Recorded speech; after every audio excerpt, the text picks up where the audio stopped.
The chandeliers of the Whitmore ballroom blazed as though determined to outshine the stars London so often boasted of, scattering their glittering light across silk gowns, polished boots, and the polished cruelty of society's most accomplished tongues. Violins waltzed through the air, brushing against laughter that rang too brightly to be kind. And into this glittering menagerie stepped Lady Eloan Hargrave, draped in a dusk blue gown whose simplicity rendered her a quiet anomaly amid the jeweled spectacle. She moved with a poise learned not from admiration, but from years of surviving it. A hush, not respectful, but eager, rippled outward the moment she crossed the threshold. Fans fluttered, eyes narrowed with the sharp delight of those awaiting a spectacle. It was her first appearance in 2 seasons, and absence had only sharpened the appetite of those who relished a target easy enough to wound. Eloan felt the weight of the room settle upon her shoulders, yet held her chin at a steady incline, refusing to give the gathering the satisfaction of seeing her falter. Near the refreshment table, a viscountess leaned toward her companion with a whisper meant to be overheard. 2 years hidden away, and still no suitor bold or desperate enough to claim her. Even widowers dread such prospects. A flutter of smothered laughter followed, dainty but poisonous. Eloan heard every syllable. A familiar sting rose inside her chest, but she smothered it beneath the calm mask she had long perfected. A lady's dignity was her last armor, and she wore it even when it cut. She drifted toward the shadows near the French doors, seeking the slight relief of the cool air seeping through the glass. If she could just remain invisible, if she could claim a corner where no one cared to aim their scrutiny, she might survive the night with some fragment of her pride intact.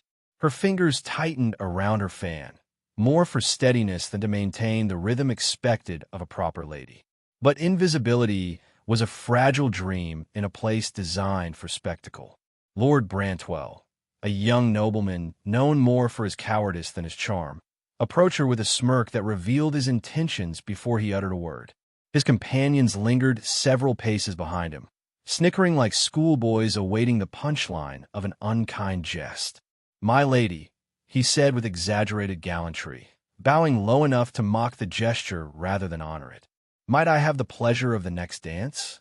Eloan saw the trap instantly. The request was not meant to flatter, but to amuse those watching. She felt the room lean closer, waiting for her to leap into humiliation like a rabbit into a snare. She lowered her fan slowly, letting the moment stretch until silence grew taut around them. "No, my lord," she replied, voice soft but razor-precise. "I do not wish to dance this evening." The whisper of shock that followed was almost a breeze. Brantwell's smirk faltered, and color rose to his cheeks. Rebuffing a man was one thing. Doing so publicly was quite another. His companions snorted in delighted horror, and the Viscountess at the table clapped a hand over her mouth, thrilled by the burgeoning scandal. Eloan felt her pulse race, but her expression remained serene. Let them think her cold, proud, unyielding, anything but wounded. Yet someone else had witnessed the exchange. Someone whose attention she had never invited. Alexander, Duke of Ravenscroft, had entered the ballroom moments earlier, though his arrival caused as little commotion as a thunderstorm waiting behind distant hills. Tall, dark-haired, broad-shouldered, and burdened by an expression carved from ice and restraint, he drew attention simply by existing. He was the most pursued man in London, not merely for his wealth or title, but because mystery clung to him like an untouchable cloak. From across the room, he had seen Brantwell approach Eloan, had seen the mockery, had seen the refusal, and though his face revealed nothing, something within him tightened, a flicker of recognition, or perhaps curiosity sharpened by indignation. He observed how she stood after the encounter, not triumphant, but quietly bracing herself for the next strike society might launch. She did not preen or gloat. She simply endured. The Duke found himself moving, not toward her, but into a position where he could continue watching without drawing suspicion. He told himself it was mere irritation at cruelty witnessed, nothing more. Yet the steadiness with which his gaze pursued her suggested motives less detached. Eloan, meanwhile, felt the walls close in. Whispers swelled around her, spreading like wildfire across the polished floors. Her refusal had become a spectacle, a fresh anecdote for morning tea. She excused herself from the crowd, weaving through clusters of chattering guests whose eyes flickered toward her with predatory fascination. The air grew stifling, flavored with perfume and malice. When she reached the ballroom doors, she found them half closed. A footman stood ready to open them fully upon command, but hesitated as he recognized her intention to leave. Ladies did not depart balls early unless overcome by illness or mortification. Eloan offered him a courteous nod, determined not to crumble beneath the evening's venom. Before the footman could respond, a quiet order drifted from behind her. "Hold the doors." The tone was smooth, controlled, and unmistakably commanding. The footman obeyed immediately, pushing the doors wide. Eloan turned, not fully, only enough to glimpse the speaker, but a glimpse was all she needed. The Duke of Ravenscroft stood several paces away, his expression unreadable, his attention directed solely toward her. He offered no bow, no greeting, only the dignified acknowledgement of a man extending courtesy where others had offered cruelty. For a heartbeat, time held its breath.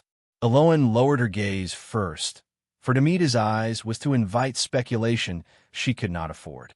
She stepped through the open doors, the chill night air rushing to greet her like long-lost freedom. Behind her, the Duke continued watching, his composure untouched, but his thoughts undeniably altered. Something had shifted, quietly, profoundly, and though neither of them understood its shape yet, the truth settled like a whisper between them. On that night, in a ballroom gilded with merciless beauty, when Eloan wished above all to remain unseen, the most sought-after man in London began to see her more clearly than anyone ever had. The bouquet arrived on a pale morning wrapped in parchment soft enough to resemble pressed linen. It sent drifting through the Hargrave townhouse like a whispered secret. Eloan found it upon the front hall table, a cluster of white hellebores gleaming with dew despite having traveled through London's soot-stained streets. Their beauty was quiet, almost severe, and she paused before touching them, as though fearing they might dissolve under her fingertips. No card accompanied them. No crest sealed the ribbon. Only the flowers themselves, symbolic enough to unsettle anyone who knew their meaning. Dignity, protection, a shield, not a seduction. Eloan's breath caught, not with girlish hope, but with wary curiosity. Mrs. Hargrave descended the staircase with the swiftness of a general surveying a battlefield. Her gaze sharpened upon the bouquet. "You must know who sent these," she declared, already calculating the names of eligible men with a relish Eloan found exhausting. But Eloan shook her head, unwilling to feed the rumor mill that existed even within her own home. Her mother tutored in disappointment, then in intrigue, and finally in resolve. By midday, half their neighbors somehow knew of the mysterious arrangement. Within hours, the whispers began. A footman delivering milk mentioned that a well-dressed gentleman had been seen near the Hargrave gate before sunrise. Two laundresses speculated that the flowers looked expensive enough to have come from a future husband. A seamstress insisted she glimpsed a dark carriage stopping briefly at the end of the street. Eloan tried to dismiss the murmurs, but gossip had a way of weaving itself into one's very breathing. She lived in a world where silence was suspicious, and generosity even more so. It was impossible not to remember the Duke's quiet intervention at the ballroom. His eyes, steady yet unreadable, had lingered on her with an intent she had not dared interpret. She told herself the bouquet could not possibly come from him. A man of his stature would never send such a thing without propriety's protection. And yet, the thought, unwelcome but persistent, threaded itself through her mind. 3 days later, she encountered him again, this time at the Hensworth Art Exhibition, where society gathered to admire landscapes and each other. She had attended only because declining the invitation would encourage further talk. She wandered between canvases depicting storm-beaten cliffs and tranquil pastures, until she stopped before a seascape that stirred something deep within her. Waves crashed against jagged rocks, the sky bruised with approaching rain. It was a portrait of wildness she longed for but did not dare claim. It is a remarkably honest piece. A voice murmured at her side. She knew the voice before she turned. Alexander, Duke of Ravenscroft, stood beside her, his presence quiet yet undeniably commanding. His gaze was fixed on the painting, not on her, though she sensed he was acutely aware of her every breath. He spoke again, his tone reflective. The artist has captured a truth most people avoid. Freedom is rarely gentle. Eloan steadied herself. Freedom, your grace, is rarely permitted. The corner of his mouth shifted, almost a smile, though far too restrained to qualify as one. Spoken as one who understands its cost. Heat crept into her cheeks, and she regretted the admission hidden in her words. She tried to move away, but he stepped aside first, granting her space before she needed to claim it. The gesture was subtle, respectful, and far more disarming than any flirtation could have been. She inclined her head in thanks, and he gave a faint bow before walking toward another gallery room, leaving her with a heart that beat entirely too fast. By evening, society had rewritten their exchange into something altogether different. A gossip columnist published a column titled The Duke's Unexpected Fascination, implying that Eloan had boldly captivated him. The article described her in romanticized terms she had never heard applied to herself, painting her as a strategic enchantress with ambition instead of vulnerability. Invitations she had clung to for appearance's sake were rescinded within the day. Her mother wrung her hands. Her father grumbled about reputations and consequences. Eloan remained silent, wounded not by society's cruelty, she expected that, but by how swiftly her name could be twisted into a caricature. The scandal intensified when another anonymous note circulated throughout the town, claiming the Duke's carriage had been parked near her home at questionable hours. Eloan pressed her trembling hands together, her composure held together by a thread so thin she feared it would snap with one more whisper. She resolved to retreat entirely from London's gatherings, convinced that her absence was the only shield she could raise. But fate, it seemed, had grown fond of complications. On the fourth morning, a parcel arrived at the Hargrave residence. Unlike the bouquet, this gift bore refinement. Deep green leather wrapping bound with a black ribbon. Eloan hesitated before opening it, her pulse unsteady. Inside lay a book, her favorite childhood novel, The Winter Seas, believed lost when her family moved houses years ago. She ran her fingers over the familiar embossed cover, astonished. This was no random gift. This was knowledge. Intention. Tucked between its pages was a note written in a hand she recognized immediately. Elegant, firm, unapologetically direct. For the lady who sees the world with uncommon clarity. I believe this belongs with you once more. No signature. None was needed. Eloan's breath shuddered. The intimacy of such a gesture unsettled her more than any public spectacle. How had he known this book mattered? Why would a man coveted by half of London choose to cross such a delicate boundary? Her mother, discovering the parcel moments later, gasped so loudly the sound echoed through the hall. Eloan, this is, she could not finish, overcome by equal parts triumph and terror. Eloan retreated to her room, clutching the book to her chest, her thoughts in disarray. She had not sought his attention, and yet somehow he had chosen to give it. Downstairs, servants whispered, neighbors speculated, and London sharpened its claws for the next round of gossip. And as Eloan sat by her window, staring at the hellebores that had not yet wilted, she sensed with a mixture of dread and wonder that the Duke's quiet pursuit had only just begun. Rain swept across London as though the sky itself sought to purge the city of its gossip, though Eloan suspected nothing so gentle could ever cleanse what had clung to her name. Thunder rumbled distantly, muffled by the thick curtains of the Hargrave townhouse's drawing room. She sat beside the hearth, unable to read though her favorite book rested open in her lap. Each page blurred, sentences dissolving into indistinct shapes. She had not slept well in days. Every whisper in London seemed to claw at her door. Her solitude shattered when the butler entered with a stiffness that betrayed his unease. "My lady, His Grace, the Duke of Ravenscroft, has arrived. He requests a private audience." Her breath vanished, not from girlish excitement, but from cold reality. A man of his rank stepping through her doorway, uninvited by her parents, would ignite a fresh inferno of rumors. Yet refusing him would create its own scandal. For a suspended moment, she considered fleeing, but her pride would not allow it.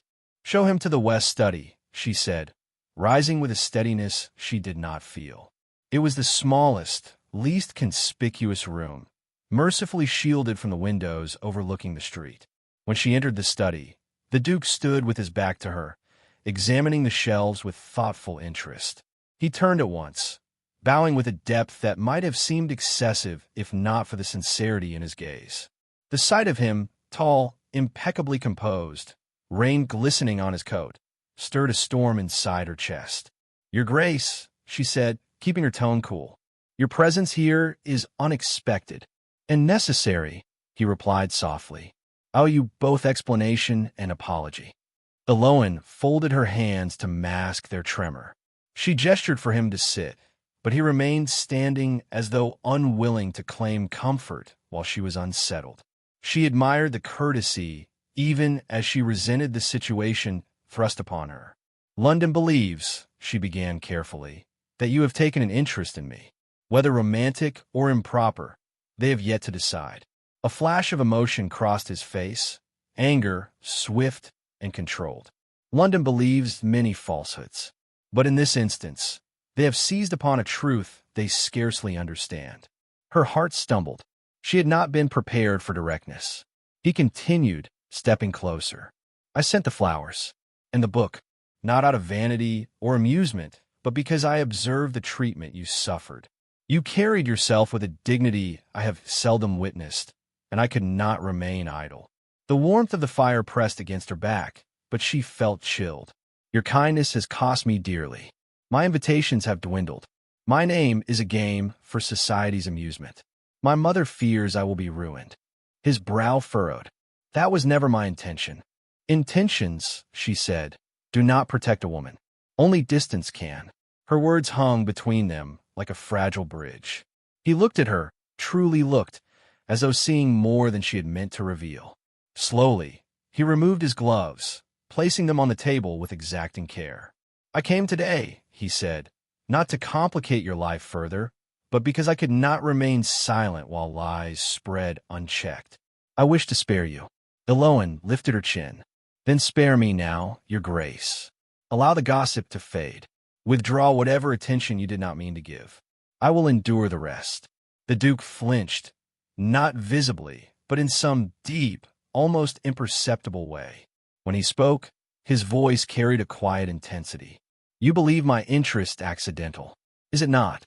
"No." He took one step forward, then paused as though ensuring she did not retreat. "I have watched you for longer than you know." Her pulse hammered. "That would only worsen matters." "And still," he said, "I find myself unable to look away." The room shrank, or perhaps expanded into some boundless quiet where only the two of them existed. Eloan felt as though an unseen current had drawn her to the edge of revelation. He exhaled slowly, the confession unspooling. "I saw you long before that night at the Whitmore Ball. Last season, at the charity lecture. You stood alone, reading a pamphlet, oblivious to the stares around you. I remember how intently you listened, how gently you corrected a child who bumped your arm. I told myself it was a passing observation, but the thought returned, and returned again. I sought distance, yet found myself scanning every room in case you were present." Eloan's throat tightened. She pressed a hand to the back of a nearby chair to steady herself. "Why tell me this now?" "Because silence has done you harm, and because you deserve truth, not shadows." She swallowed, uncertain whether to be moved or terrified. "You do not know me. I know enough to wish to know more," he replied. "But I will not impose my presence or my intention upon you if it brings distress. Say the word, and I will step back." not out of indifference, but out of respect. Her resolve wavered. For days she had been drowning beneath rumor. Yet in his presence, she felt an unsettling clarity. And still, she could not forget the cost of misunderstanding. If you remain near me, society will not relent. They will twist every glance, every word. They already have, he said, but their cruelty is theirs alone. Do not let them dictate your worth. Easy for a duke to say, she murmured. He smiled, faint but real. Harder than you think.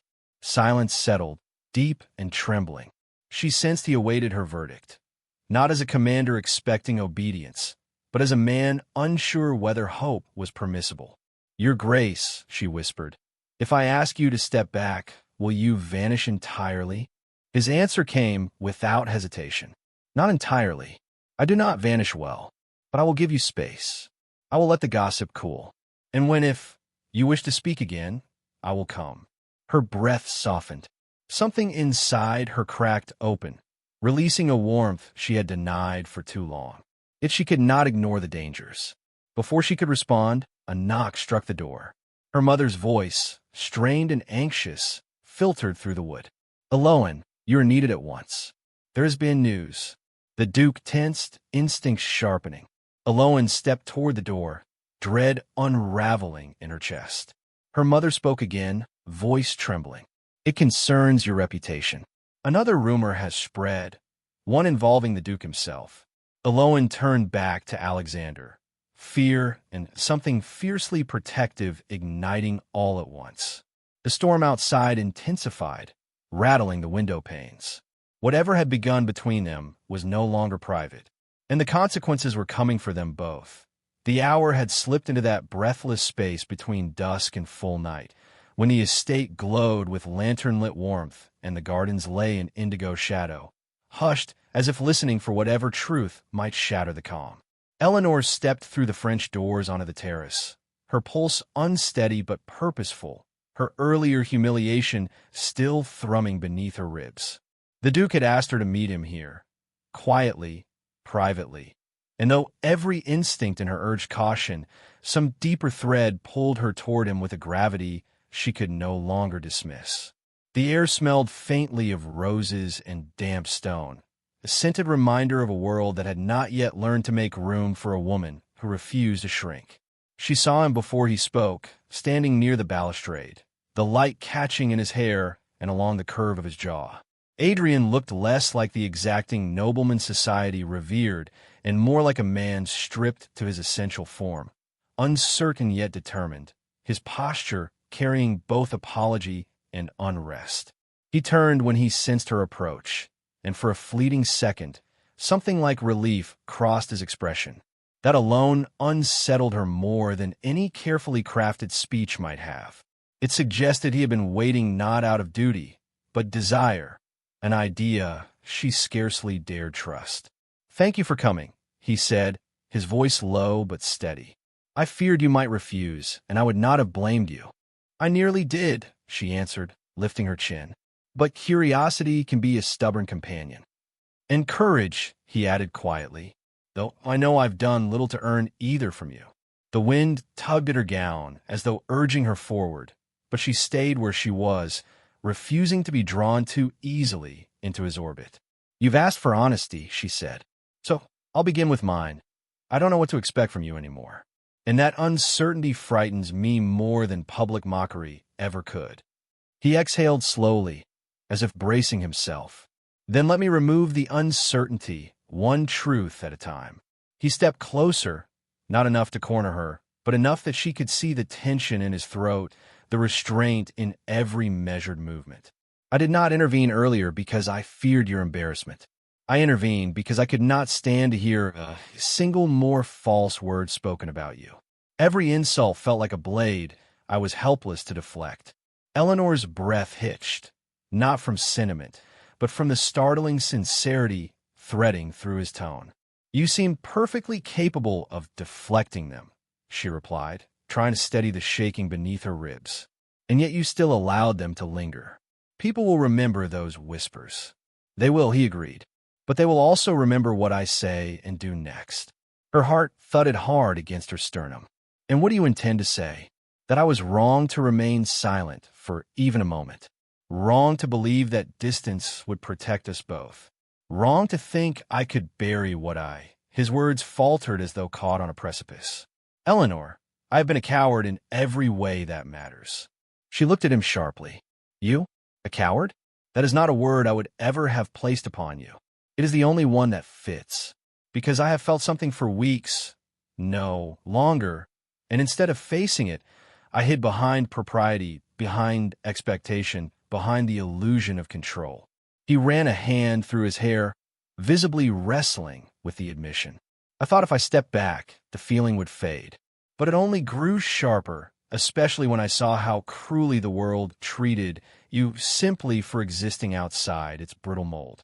Heat pricked her eyes, not from pain, but from the unexpected tenderness of being seen. You speak as though you understand my position. I understand enough, he murmured. You endure humiliation with a dignity others mistake for fragility.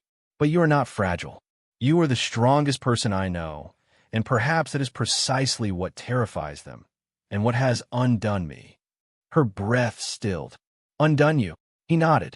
Because I have misjudged you. Because I have admired you from a distance and pretended it meant nothing.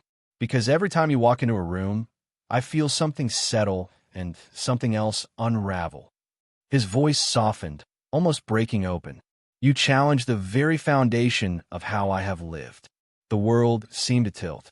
Adrian, she whispered, unable to stop the tremor in her voice. Why now? Why say all this tonight? Because I realize that silence is far more dangerous than scandal. He reached out slowly, giving her time to retreat. She didn't. His fingertips brushed her gloved hand with the barest pressure, enough to send a sharp ache through her chest. If there is even the smallest chance you feel something comparable, I will not waste another hour pretending otherwise. Her breath came unsteadily as she held his gaze, searching for the glint of manipulation, for any hint of pity masquerading as passion. But what she found instead was unguarded fear. Genuine fear from a man who rarely displayed anything but control. I don't know what I feel, she admitted, the confession scraping raw inside her. I feel anger, confusion, curiosity, and something else I'm afraid to name. He bowed his head slightly. Then let me be patient. Let me earn whatever name it becomes. That single promise unsettled her more than any declaration might have. It was too gentle, too deliberate, too generous. And generosity had always been the one form of affection she struggled to trust. If we go down this path, she warned, the consequences will be severe. For whom? He asked. For both of us, she whispered, but especially for me. His jaw tightened, but his eyes softened. Then let me take the brunt of it. You can't, she said. Society will drag me first. Then I will stand before them and drag myself lower until I am beneath every insult meant for you. Eleanor stared at him, stunned by the ferocity beneath his gentleness. The garden seemed to pulse with the unspoken, each breath between them thick with possibility and dread. She could feel the shift happening, slow but undeniable, as though the night itself had leaned closer to listen. Before she could respond, footsteps echoed faintly from the far end of the terrace. A figure emerged from the shadows, carrying the unmistakable posture of someone who had come with purpose and urgency. Adrian stiffened, instinctively moving a fraction closer to her. The figure stopped a few paces away, breathless and visibly shaken. Your Grace, they said, voice tight. You must come at once. There has been an incident, one that concerns Lady Eleanor, directly. The night contracted around them, the fragile moment shattering like glass. And Eleanor felt, with sudden and chilling clarity, that whatever she feared might happen if the truth came out had already begun. The corridor felt colder than the night outside, as though the scandal itself had seeped into the walls. Eleanor walked between Adrian and the trembling footman who had fetched them, each step echoing with dread she refused to let show on her face. She had endured humiliation before, but this felt orchestrated, intentional. She sensed danger coiling ahead like a viper waiting to strike. When they reached the drawing room, The footman hesitated before opening the door, his eyes skittering away from hers. Inside, a cluster of guests murmured like vultures circling a still warm body. The air thickened with scandal, the kind that spread faster than truth and feasted on women like her. Adrian moved to stand beside her, shoulders squared, daring anyone to speak a word. But they didn't need to. The damage had already been arranged. In the center of the room, displayed on the grand mahogany table as though it were evidence in a trial, lay a single envelope, her handwriting scrawled across it. Eleanor froze. She recognized it instantly. The letter she had written in a moment of fragile honesty weeks ago, confessing her private fears and her impossible admiration for the Duke before she'd ever intended to give it to him. She had hidden it in a locked drawer. No one should have found it, let alone brought it here.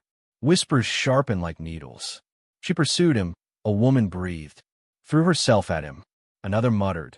Desperate creatures always reveal themselves. Eleanor's spine stiffened, but her heart kicked violently against her ribs. Adrian stepped forward, fury tightening every line of his body. Who brought this here? His voice cracked through the room like thunder. No one answered. They didn't need to. The intention was clear. Expose her, ruin her, render her unworthy before she ever had the chance to rise. Eleanor reached the table, staring down at the letter as if it were the ghost of her own vulnerability. Her throat burned. This was the very thing she'd feared. Her private self weaponized, her sincerity twisted into shame. Slowly, she picked up the envelope, her fingers steady though her breath wavered. Is this your handwriting? Someone asked, pretending civility.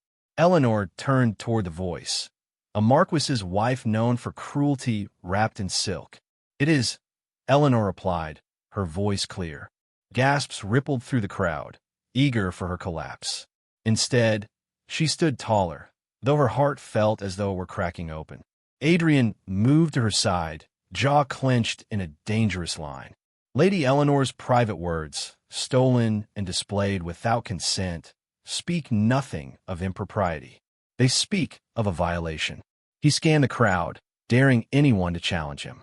If there is shame in this room, it does not belong to her. A tremor of outrage swept through the spectators. They had not expected him to defend her with such ferocity. Eleanor felt a swell of gratitude, sharp enough to ache. But one voice rose above the rest, cutting through the murmurs with icy intent. Then perhaps, the Marquis's wife drawled, you will care to explain why she spoke of affection for a man who had given her no encouragement? The room leaned forward as if awaiting a confession. Adrian inhaled, preparing to speak. But Eleanor touched his sleeve, stopping him. She could not allow him to bear the weight of something she had carried alone for so long. I wrote those words before I understood them, Eleanor said softly.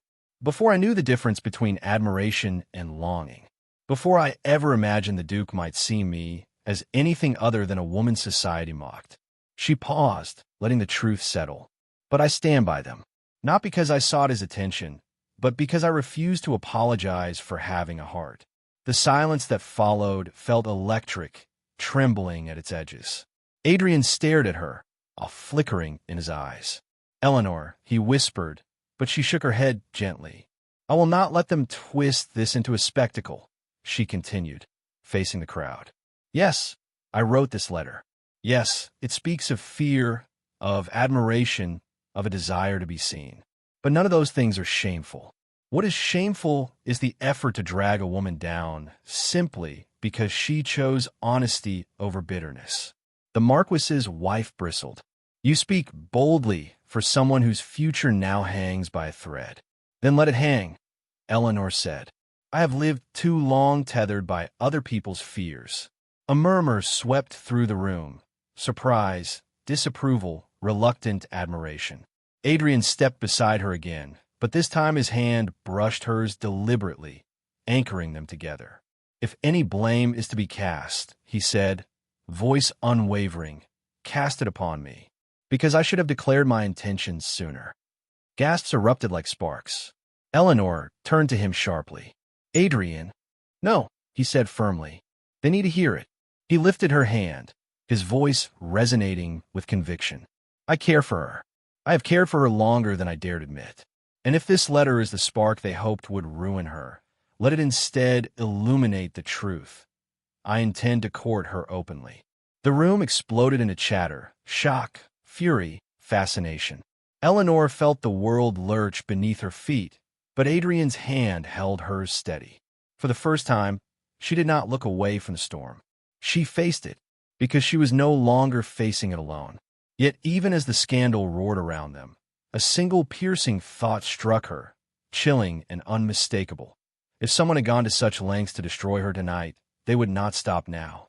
And though Adrian's declaration shielded her for the moment, she sensed the real enemy was still hidden, watching, waiting, preparing the next strike.